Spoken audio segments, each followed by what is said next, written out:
देखो भाई और बहनों, इतना तो हमें विश्वास हो जाना चाहिए कि हमारे गुरुदेव खुद कबीर भगवान है, कबीर परमात्मा है। और क्यों इतना संघर्ष कर रहे हैं गुरुदेव भगवान, किसके लिए कर रहे हैं, क्या उनका स्वार्थ है? आप और हमें भली भांति पता है कि हमारे पूज्य गुरुदेव भगवान का कोई स्वार्थ नहीं है। वे निस्वार्थ भाव से परमार्थ के लिए इतना सब कुछ संघर्ष कर रहे हैं। आप और हमें सतलोक ले जाने के लिए, इस काल के गंदे लोक से बाहर निकालने के लिए, काल के जाल से निकालने के लिए, तो आप और हमारी भी तो कोई जिम्मेदारी बनती होगी कि हम भी अपने गुरुदेव के कहे अनुसार चलें, उनके मिशन के अनुसार चलें, उनके संकेतों को समझें। जब तक हम खुद अपने गुरुदेव के सत्संगों को आधार बनाकर काल के जाल से बाहर निकलने का प्रयास नहीं करेंगे, अकेले गुरुदेव भगवान के जोर लगाने से कुछ नहीं होगा। वो कहते हैं ना कि घोड़े के आगे घास डाली जा सकती है, खाना ना खाना उसकी भूख के ऊपर निर्भर करेगा। तो ये आप और हम भगत भाई बहनों की इच्छा के ऊपर निर्भर करता है कि हमने इस गंदे लोक से निकलकर सतलोक जाना है या नहीं जाना है। तो गुरुदेव भगवान आगे इस संदेश में क्या कह रहे हैं? एक होता संकेत, एक होता खुल के बताना। तो गुरुदेव तो खुल के बता रहे हैं। तो ठीक है भाई, जिनकी रमेणी हो चुकी है, जिनकी शादी हो चुकी है, चलो अब वो छोड़ तो सकते नहीं, छोड़ना भी नहीं चाहिए, क्योंकि कोई पिछला संस्कार था, परमात्मा ने आपको आपस में रिश्तों में बांध दिया है। लेकिन अब इस ज्ञान को आधार बनाकर उन बकवादों को तो छोड़ना चाहिए जो शारीरिक संबंध बना रहे हैं, जो इस मोक्ष मार्ग में बाधक है, जिनको बकवाद कहा गुरुदेव ने। आग पराई आपनी हाथ दिए जल जाए, नारी पराई आपनी भोगे सब कुछ जाए। अब इससे ज्यादा और क्या कहेंगे गुरुदेव? अब ये कहेंगे कि अपनी अपनी पत्नियों को छोड़ दो, या अपनी अपनी जो है पत्नी से, या फिर पत्नियां अपने जो है पतियों से शारीरिक संबंध बनाना छोड़ दो। ये गुरुदेव भगवान खुलकर नहीं कहेंगे। ये हमारे कॉमन सेंस के ऊपर छोड़ते हैं परमात्मा कि इतना ज्ञान समझाने के बाद तुम्हारी अंतर चेतना भी कुछ काम करती है कि नहीं करती है? आग पराई अपनी हाथ दिए जल जाए। आग चाहे पड़ोसी की हो चाहे अपनी हो, हाथ दोगे तो जलाएगी। आग ये नहीं देखती कि ये मेरा मालिक है या ये पड़ोसी है। और नारी पराई अपनी भोगे सब कुछ जाए। स्त्री चाहे अपनी खुद की हो चाहे दूसरे की हो, अगर उसके साथ शारीरिक संबंध बनाओगे तुम्हारा भक्ति धन नष्ट होगा, सर्वस्व जाए, सत्यानाश होगा। अब इससे ज्यादा खुलकर और क्या बताएंगे परमात्मा? एक एक को पकड़ के बताएंगे क्या कि बेटा शारीरिक संबंध मत बना, ये उम्मीद मत करना भाई। और जो इन संकेतों को समझ गया उसका बेड़ा पार है, नहीं तो पड़े रहो काल के लोक में। बहुत लंबा चौड़ा क्षेत्र है, 84 लाख योनियां बना रखी हैं, लेते रहो जन्म, करते रहो अपनी इच्छा पूरी। तो जिनकी रमेणी हो चुकी है, जिनकी शादी हो चुकी है, अब उन्होंने तो यह करना है कि मैं इस बकवाद से पीछा छुड़वाऊं। परमात्मा ने स्त्री को बुरा नहीं बताया, औरत को बुरा नहीं बताया। औरत तो हमारी बहन भी है, हमारी बेटी भी, हमारी मां भी, हमारी बुआ भी है। परमात्मा ने बकवाद को बुरा बताया। अब यदि ज्ञान हो गया तो बकवाद करनी छोड़नी पड़ेगी। यह थोड़ी है कि भाई मेरी पत्नी है तो मैं लगा रहा हूं, नहीं। इसका मतलब आप कहीं बाहर जाके शराब मत पियो और अपने घर में बना के पी लो। कोई कहे तो कह दो ये तो मेरे घर की है, ये तो मेरे घर की है, मैं तो बाहर वाली नहीं पी रहा, ये तो मेरे घर की शराब है। तो क्या घर की शराब नुकसान नहीं करेगी, मर्यादा नहीं तोड़ेगी? तो परमात्मा की वाणी क्या कह रही है? आग पराई अपनी हाथ दिए जल जाए, नारी पराई अपनी भोगे सब कुछ जाए। समझदार को संकेत काफी है, और जो इतना संकेत भी नहीं समझ पाएगा वो कति मूर्ख है, मूर्ख आदमी।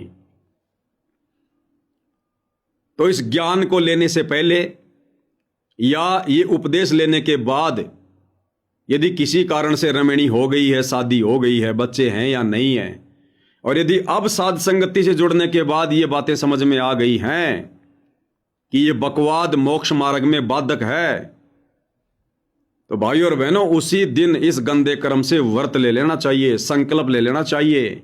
घर में प्यार प्रेम से बैठ के बातचीत करके अपनी पत्नी को समझाओ या पत्नी अपने पति को समझाए, अगर दोनों भगत हैं तो, कि भाई हम जुड़े किस लिए हैं इस मार्ग में, दुनिया भर की मर्यादा निभा रहे हैं। ये मर्यादा निभाने के चलते समाज हमसे दूर हो गया, रिश्तेदार हमसे दूर हो गए, और यदि मोक्ष नहीं हुआ तो फायदा क्या। तो दोनों ने आपसी सहमति बना के इस गंदे कर्म से, इस बकवाद से मुक्ति प्राप्त कर लेनी चाहिए, गुरु से प्रार्थना करके। और यदि किसी का पति नहीं मानता, किसी की पत्नी नहीं मानती, और यदि बात समझ में आ गई, तो गुरुदेव क्या कहते हैं, आत्म कल्याण के मामले में फिर किसी से ज्यादा लाग लपेट नहीं करनी, फिर किसी के सलाह मशवरे की जरूरत नहीं है। जब पता चल गया कि यह गंदा कर्म भक्ति मार्ग में बाधक है, और यदि आपका पति नहीं मान रहा है तो नहीं माननी उसकी, आपकी पत्नी नहीं मान रही है तो नहीं माननी उसकी।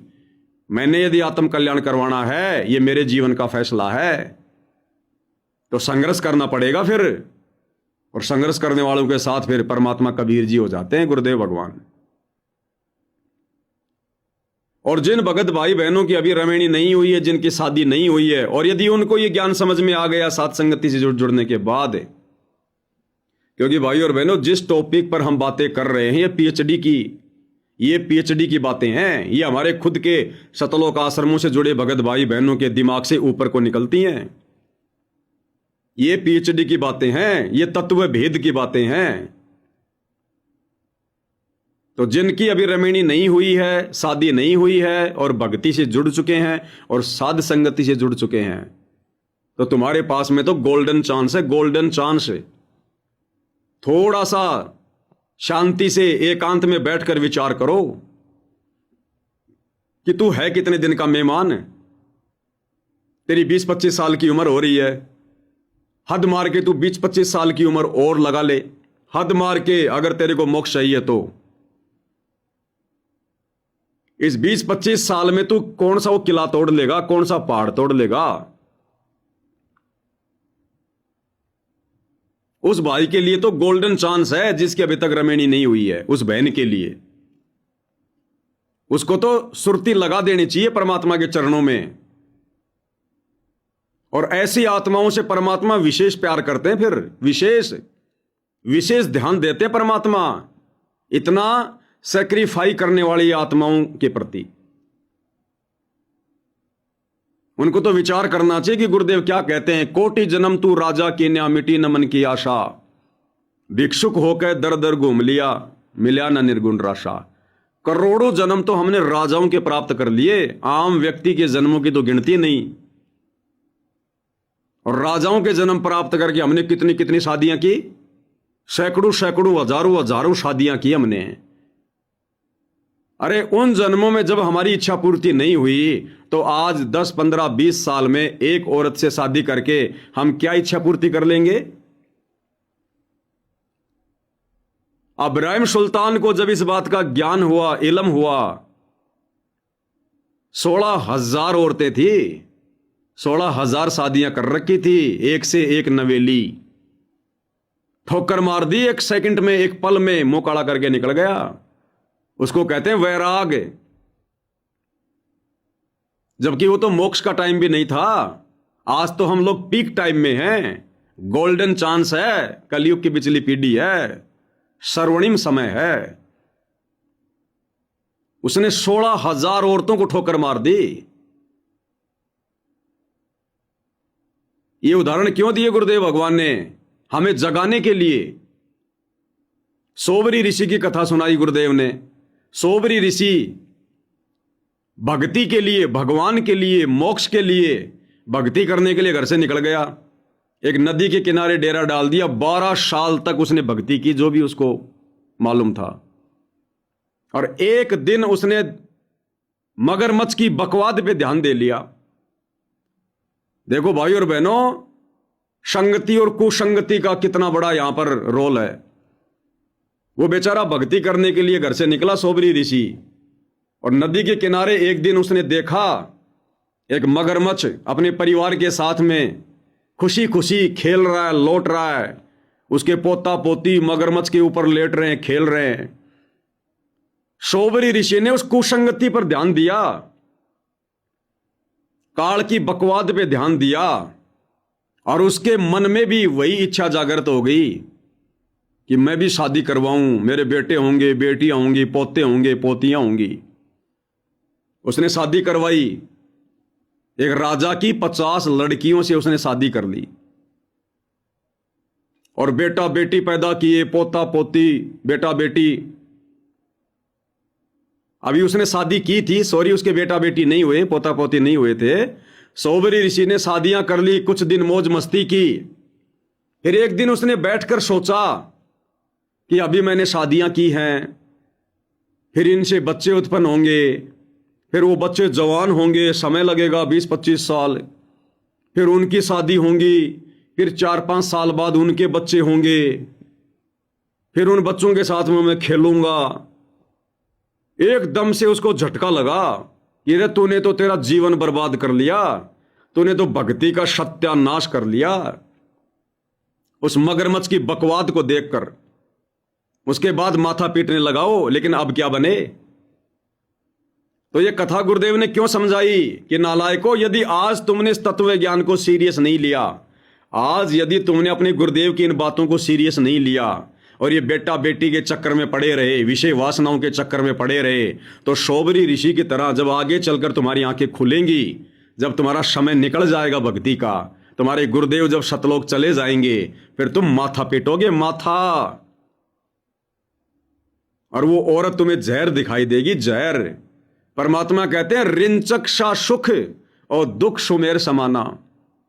ये 2 मिनट का ये सेज का सुख है, 2 मिनट का औरत का सुख, सेज का सुख, शारीरिक संबंध का सुख। और फिर परमात्मा क्या कहते हैं, फिर बेटा बेटी उत्पन्न होने के बाद में पहाड़ जैसा दुख हो जाएगा, पहाड़ जैसा। भक्ति गई बाढ़ में। रिंचक सा सुख और दुख पहाड़ समाना। तो ये सोबरी ऋषि की कथा गुरुदेव ने क्यों सुनाई? हमारे टाइम पास के लिए थोड़ी सुनाई गुरुदेव ने। इन कथाओं का निष्कर्ष निकालना है। यदि आज आंखें नहीं खोली, आगे चलकर सोबरी ऋषि की तरह रोगे, हाथ से माथा पीटोगे। फिर हे भगवान मैंने क्या कर लिया। फिर ना वो घरवाली अच्छी लगेगी, और सबको पता है 2-4 साल तक ये आपस में प्यार प्रेम में रहता है, उसके बाद में फिर सबको पता है वो लड़ाई झगड़े मन मुटाव, सारा दिन घर में पड़ा रहता, कुछ काम नहीं करता, धाम नहीं करता, मेरी बेइज्जती करवा रखी है। ये बच्चे क्या तेरे को खाएंगे, इन बच्चों की फीस के पैसे कहां से आएंगे, दुनिया के बच्चे ये कर रहे वो कर रहे, ना कोई ढंग का मकान बना पाया, फलाना दिखना।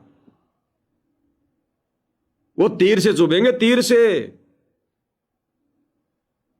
तो परमात्मा कहते हैं बेटा ये बूर के लड्डू है, बूर के लड्डू।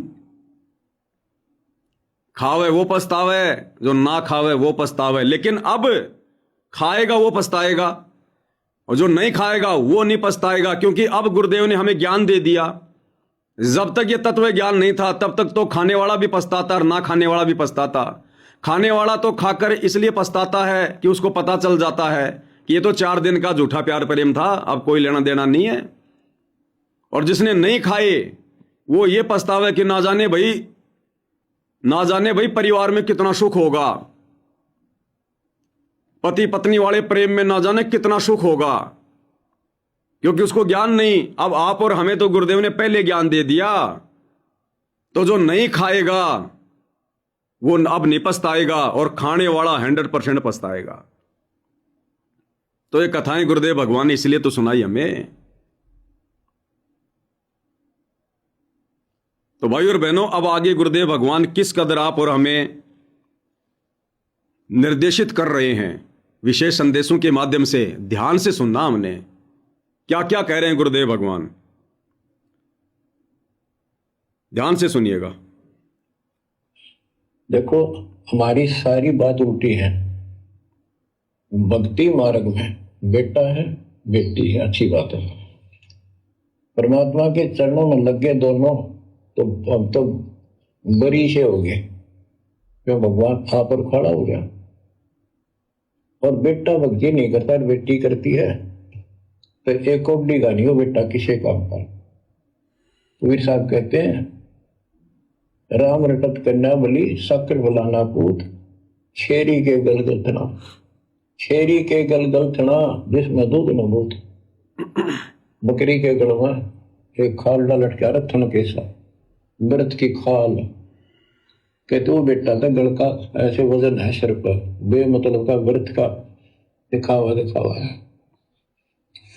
और वह बेटी अच्छी राम रटत कन्या बलि सकट बलाना पूत। तो बच्चों ये दातम मारे गए, इसमें सारी बातें पहले से विपरीत हैं। देखो बेटा ना होगा बेटी बेटी होगी तो यहाँ सृष्टि नहीं चलेगी, और बेटी बेटी होगी बेटा नहीं हुआ तो भी दिक्कत संसार की सृष्टि में आ सकती है। बाकी भगत का कोई फर्क नहीं पड़ेगा। इन बातों को जो दास कहता है इनको एक सामान्य बातें ना समझना, निष्कर्ष है इस जीवन का। जिसके बेटी नहीं है उसको ये तड़प रह जाती है बेटा होता, या भूल के भी ना करना। इन बेटे वाले देख लो कितने सुखी, टाइम पर रोटी नहीं चाह नहीं भी तरसे बैठे बैठे। वो सोचते बड़ा दे देगा, छोटा सोचता बड़ा आप दे देगा, बड़ा सोचता छोटा कह देगा। बड़े बेटे आंखें में आंसू बुढ़ा में, और बेटी आखिरी सांस तक प्यार देती है अपने माँ बाप को। एक आदि ने कमी बात कह नहीं सकते, जो किस्से के बिना होती हो तो आत्माएं नष्ट होती है। आखिरी सांस तक यहाँ भी।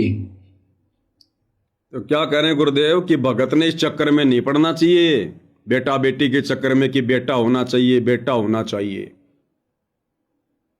और गुरुदेव हमें भविष्य दिखा रहे हैं अपने सत्संगों के माध्यम से, हमें पहले ही सूचित कर रहे हैं कि जो बेटे वाले हैं ना उनके घर पे जाके देख लो वो कितने सुखी हैं, जो बेटा बेटा किया करते थे।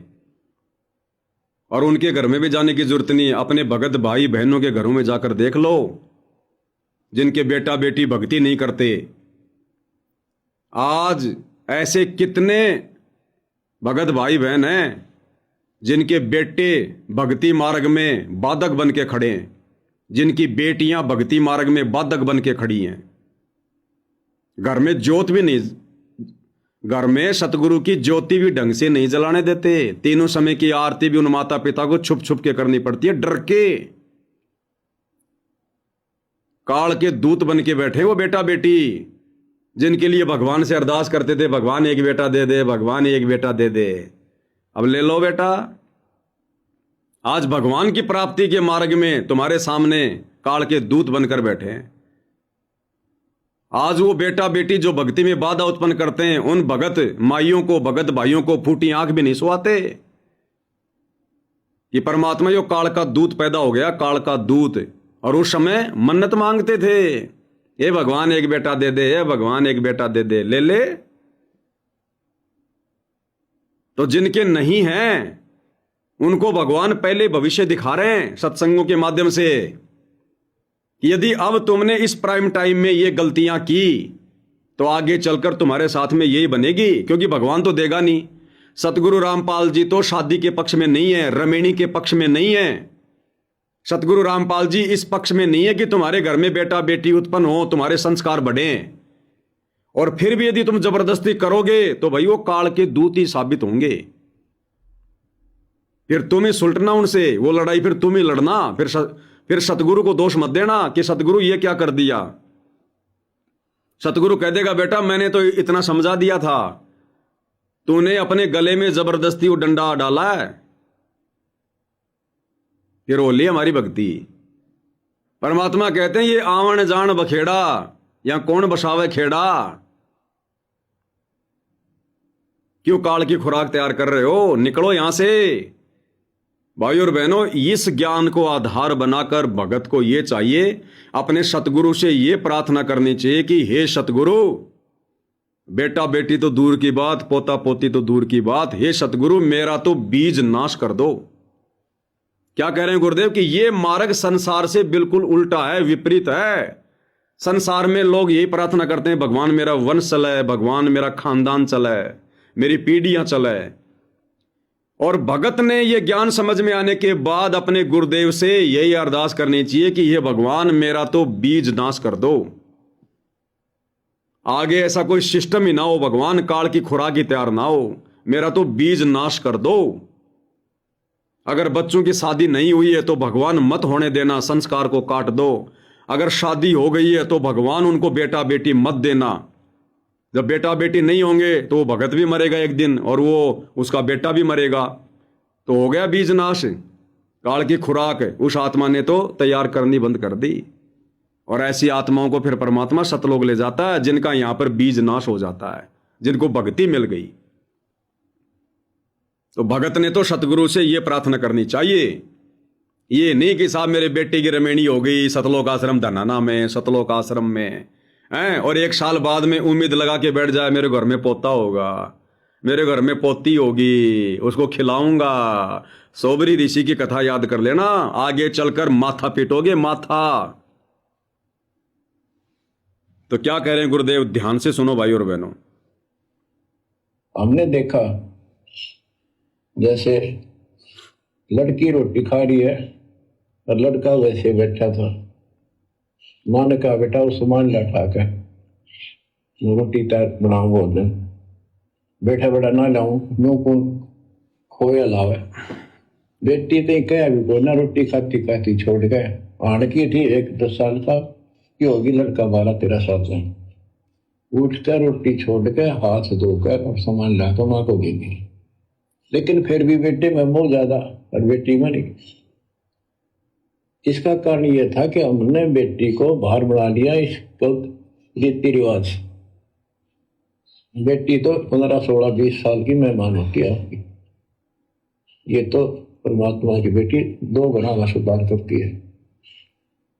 आगे जाके घर बसावे, उस परिवार को भी सुधारे और माँ बाप के अंदर मुंह नारा रहे। तो भाव ये है कहने का, अगर बेटा नहीं है ना और भगत है, उसके सब भगवान धरती पर नहीं। क्या कह रहे हैं गुरुदेव, भगवान ध्यान से सुनो। गुरुदेव कह रहे हैं, कहने का मतलब ये है कि जिस घर में भगत को बेटा नहीं है और यदि भक्ति मिल गई है तो उसके जैसा भगवान कोई धरती पर नहीं है। अब बताओ, क्या गुरुजी बच्चे उत्पन्न करने के पक्ष में हैं? क्या गुरुजी रमेणी के पक्ष में हैं? क्या कह रहे हैं गुरुदेव कि जिसके घर में बेटा नहीं है और भक्ति मिल गई है, उस जैसा भगवान व्यक्ति धरती पर नहीं। तो जिसके संतान नहीं उसको तो गुरुदेव भगवान बता रहे हैं, तो गुरुदेव भगवान रमेणी के पक्ष में कहां होंगे? ये तो जबरदस्ती आप और हम गले में फांसी डाल रहे हैं, जबरदस्ती। क्या कह रहे हैं, ध्यान से सुनो। अंदर मुंह नारा रहे, तो भाव ये है कहने का, अगर बेटा नहीं है ना और भगत है, उसके सब भगवान धरती पर नहीं। अब भाई और बहनों, इससे ज्यादा गुरुदेव क्या समझाएंगे? फिर भी समझ में नहीं आई है तो गुरुदेव आगे कितना क्लियर कर रहे हैं, कितना क्लियर कर रहे हैं गुरुदेव भगवान। एक एक बात को ध्यान से सुनना। प्रथम तो वो है जिसका कति संतान नहीं। वो प्रथम कौन सुखी है? क्या कह रहे हैं गुरुदेव? प्रथम तो वो सुखी जिसके कति संतान नहीं है, और दूसरे नंबर पर वो सुखी, दूसरे नंबर पर वो सुखी जिसको बेटा नहीं है। ध्यान से सुनो। प्रथम तो वो है जिसका कति संतान नहीं, वो भगवान। दूसरा वो है जिसका बेटा ना हो, बेटियां की करके शादी वृद्धावस्था में अपना लेकर मारा जाता है, और बेटी वहां बैठी भी माँ बाप की चिंता करेंगी और कोई न कोई। समझ में आए भाई और बहनों? गुरुदेव कह रहे प्रथम तो वो भगत सुखी जिसके ना बेटा ना बेटी। अब बताओ, क्या गुरुदेव भगवान रमेणी के पक्ष में है? क्या भगवान शादी के पक्ष में है? परमात्मा तो कह रहे प्रथम तो वो सुखी, वो भगवान जिसके संतान ही नहीं है, और दूसरे नंबर पर वो सुखी जिसके बेटा नहीं है। बेटा होगा तो फिर क्या होगा? संस्कार बढ़ते जाएंगे। बेटा है तो कल को बेटे की शादी भी करनी पड़ेगी, घर में बहू आ गई, एक नया संस्कार जुड़ गया। बहू आ गई तो फिर कल को संतान भी उत्पन्न होगी, पोता उत्पन्न होगा, पोती उत्पन्न होगी, और संस्कार जुड़ते चले जाएंगे। तो गुरुदेव कह रहे प्रथम तो वो सुखी जिसके संतान ही नहीं है, दूसरे नंबर पर वो सुखी जिसके बेटा नहीं है, और यदि बेटी है तो बेटी कभी संस्कार बढ़ाती नहीं है। क्या कह रहे हैं गुरुदेव? बेटी की करके शादी, उसको पराई करके दूसरे घर भेज के और अपनी लेके माड़ा और राम के नाम में लग जा, अपनी आत्मा का कल्याण करवा, फिर तेरे ऊपर तो कोई दिक्कत ही नहीं, कोई ऋण ही नहीं, कोई संस्कार ही नहीं। और संभालेगा कौन? संभालेगा कौन फिर बुढ़ापे में? अगर गुरुदेव भगवान ये कह रहे हैं कि प्रथम वो सुखी जिसके संतान नहीं है, तो फिर बुढ़ापे की चिंता काहे की? अरे जिसके संतान नहीं है, जिसके बेटा बेटी नहीं है, परमात्मा ने उसको सुखी बताया, उसको भगवान बताया, तो क्या ऐसी भगवान आत्मा को परमात्मा यदि उसका बुढ़ापा आएगा तो क्या संभालेगा नहीं? क्या वो जिम्मेदारी फिर सतगुरु की है ना। आने वाले समय में भाई और बहनों, इस ज्ञान के प्रभाव से जनसंख्या बहुत कम रह जाएगी, ये भागा दौड़ ये मिट जाएगी, और आने वाले समय में ऐसी ऐसी आत्माएं सतगुरुदेव के आगे प्रार्थना किया करेंगी। जो भगत भाई बहन ऐसे होंगे जो बूढ़े हो चुके होंगे, जिनके कोई संतान नहीं थी, उनकी सेवा मांगा करेंगे कि हे गुरुदेव, हम नीचों की भी थोड़ी बहुत सेवा बन जाएगी परमात्मा। उन बूढ़े भगतों की, उन बूढ़ी माइयों की सेवा वो भगत भाई बहन अपने सगे माता पिता से भी अच्छी प्रकार से करेंगे। और यदि दृढ़ उनकी इच्छा शक्ति बनी रही तो परमात्मा उनका बुढ़ापा आने नहीं देंगे। जिनके संतान नहीं है और जो भगत हैं तो परमात्मा उनका बुढ़ापा आने नहीं देंगे। परमात्मा किसी न किसी बहाने उनका शरीर छुड़वा देंगे। तो बताओ फिर क्यों पचड़े में पड़ रहे हैं हमें? गुरुदेव भगवान तो रमिणी के पक्ष में नहीं है, और इन शतलोक आश्रमों में मोटे मोटे रजिस्टर भरे पड़े हैं रमिणी करवाने के लिए। काल की खुराक तैयार हो रही है, 125 जोड़ों की रमिणी, 51 जोड़ों की रमिणी। वहां ज्ञानवान के लिए कोई नहीं जाता, सब वहां पर विषय वासनाओं के लिए जाते हैं, काल की खुराक तैयार करने के लिए। क्या सत्संग नहीं सुनते वो लोग? क्या विशेष संदेश नहीं सुने उन लोगों ने? अरे हम सत्सेवकों से पहले तो आश्रमों से जुड़े भाई बहनों ने विशेष संदेश सुने थे, सुबह 4 बजे नाम दीक्षा केंद्रों पर जाकर। फिर क्या शिक्षा ली लोगों ने, क्या समझा विशेष संदेशों से? ऐसी ऐसी गूढ़ बातें, ऐसी ऐसी ज्ञान की बातें गुरुदेव ने भर रखी हैं, आत्मा को झकझोरने वाली बातें। तो गुरुदेव ने कितना क्लियर कर दिया भाई और बहनों। अगर कोई भक्ति बीज होगा तो समझ जाएगा, इस पचड़े में नहीं पड़ेगा। देखो ये बात तो क्लियर हो गई कि जब तक गुरुदेव धरती पर हैं तब तक मोक्ष है।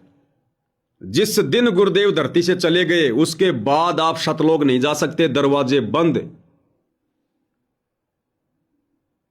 और वर्तमान में मान लो आपकी उम्र है 20 साल 25 साल और आपने रमिणी कर ली, गुरुदेव और कब तक रहेंगे धरती पर? और लगा लो 20 साल लगा लो, 30 साल लगा लो, तो नादान प्राणी तेरे को क्या मिला?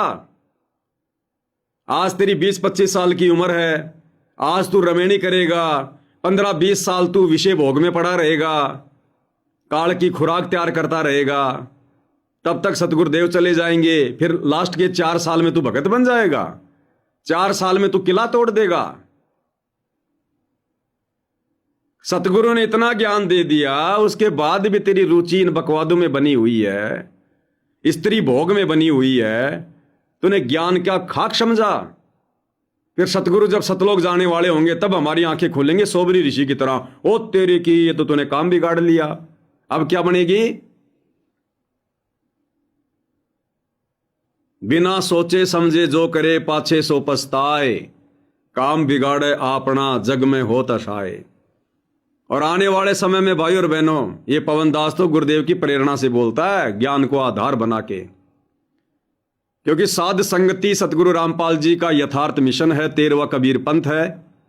साध संगति के नियम, मर्यादा, विचार इस भक्ति मार्ग पर आने वाले समय में चलेंगे जिसने भक्ति करनी है। तो आने वाले समय में भाई और बहनों, ज्यादा समय नहीं, ये साध संगतियों की बातें, ये वीडियो जैसे धीरे धीरे समाज में फैल रहे हैं, और 2028 युग परिवर्तन का समय है।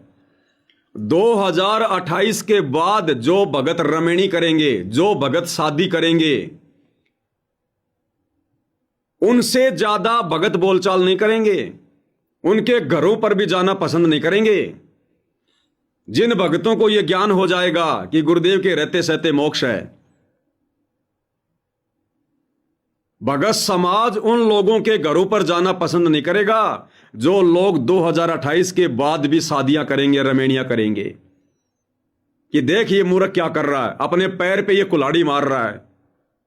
अरे इतना ज्ञान दे दिया गुरुदेव ने, साथ संगति से जुड़े इतना समय हो गया, अभी तो बकवाद करना चाह रहा है। क्या ज्ञान समझा तूने?